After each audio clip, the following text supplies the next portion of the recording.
السلام علیکم و رحمت الله و برکاته. سوره کافرون. سوره کافرون سوره مکی هست. نازل شدگی است به سبب اینکه کافرها مشرکا میگفتن پیامبر خدا صلی الله علیه و سلم که کمی تو با بت‌هایمان عبادت کن، بت‌هایمان را عبادت کن، سجده کن.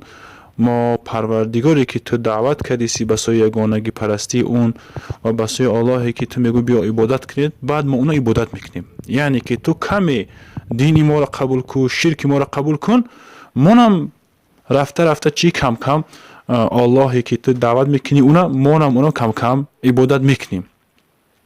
این حالت در سوره کافرون نازل شد.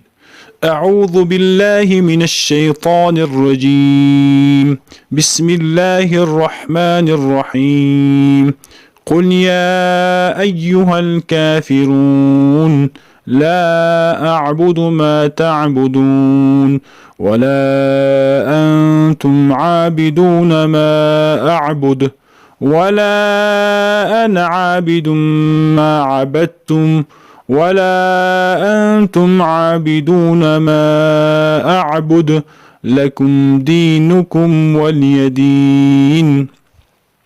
اینجا میگوید که قل بگو ای محمد صلی الله علیه و سلم ایها الکافرون، ایها هم به معنی حرف ندا هست، ای کافرها. لا اعبد ما تعبدون، لا اعبد عبادت نمیکنم، ما تعبدون آنچه که شما عبادت میکنید. یعنی که اون چیزی که شما دعوت کردید که من عبادت کنم عبادت نمیکنم، هرگز این چیزا.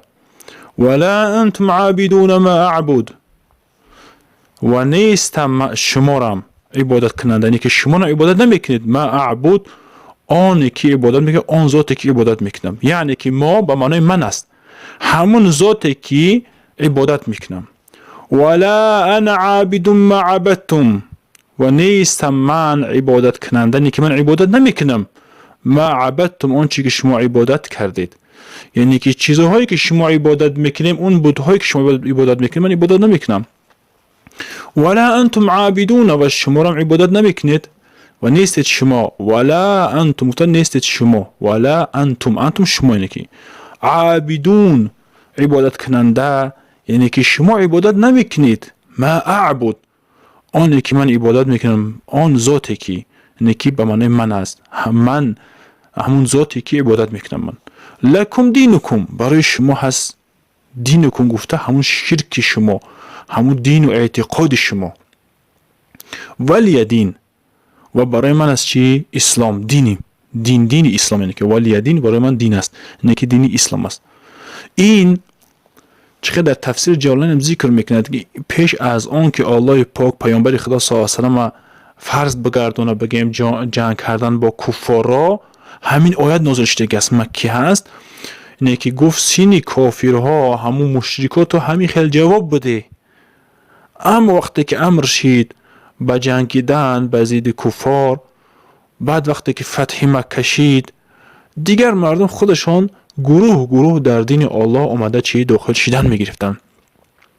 در اینجا معناش این است که شما یگام دقیقه یگام ثانیه شرک کردن به الله جایز نیست. اگر اون مشرک ها بگند که ما سال طولانی الله عبادت میکنیم، الله 10 سال 20 سال عبادت میکنیم، تو تنها یک روز بت‌های ما عبادت کن بگد، اگر این درست نیست قبول نمیشود. انسان وقتی که بت که عبادت کرد و شرک به الله کرد، مرتد میشه، از دینش میبرد میره دیگه. اون دیگر بگیم که چی کرد به سوی الله ببر میگردد که اون چی است دیگه یگان معنی ندارد. به همون خاطر در این آیت گفته است که ای پیامبر خدا صلی الله علیه و سلم، گپی اون مشرکان اهمیت نده، تنها تو آن اللهی که تو را خلق کرده است و تو را پیامبر کرده است و تو را فرستاد به سوی هدایت مردم، به گپی آنها متوجه نباش. این پیش از آن که الله پاک امر کند به چی جنگیدن زیر کفار، وقتی که جنگیدن که وقتی که امر شد دیگر فتح شد و دیگر همه فتح ها دم به دم آمدن گرفتن به فضل الله. والله اعلم و السلام علیکم و رحمت الله و برکاته.